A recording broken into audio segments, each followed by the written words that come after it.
Is it a threat to our foreign policy to allow college students to come in and start proselytizing, advocating, or protesting against one of our allies in the Middle East? It's a threat to Israel, not to us. It's a threat to our foreign policy. We would not have been in all the foreign wars in the Middle East had it not been for Israel. The U.S.'s desire to go to war with Iran is not because of Israel. 100%. It's one of the main reasons. It is not This is why you're just thinking it. because Israel. Israel wants the war, and I'm saying a big reason why we have the issues that we have with Iran is because of Israel. They've been trying to topple them and get rid of their nuclear program for decades. They've done false flags. They've done a bunch of stuff to try to get us into war. Luckily, it hasn't worked, but Israel is one of the biggest reasons why we have the posture that we have with Iran. The girl that got deported for being anti-Semitic. Now that is like, they just made that illegal. The one out of Somerville, right?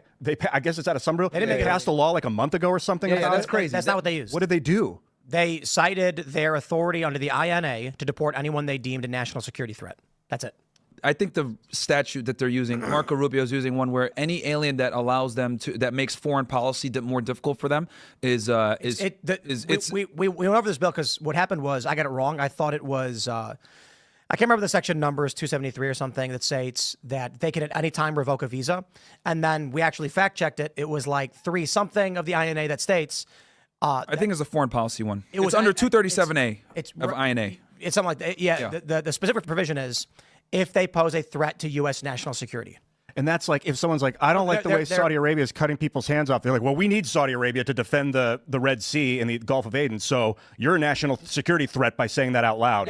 Now in that example, right, I would agree with you because they're going So that's not a good thing for American free speech. Because you have the right to criticize Israel and Saudi Arabia and any of these. Foreigners do? Even if you're at war, I mean, technically you're supposed to still be allowed to at war. Yeah, there's case law that protects foreigners for political speech. Not ever going to be okay with allowing foreign people to come to our country to dictate by protest what we do. Just think, hey, listen, just think about it is legal. Think about there's sorry, I'll let you finish. Well, just think about how the freedom of speech is actually protected in the Constitution. It says Congress shall make no law abridging the freedom of speech. Congress isn't making a law. They're saying we're revoking your visa.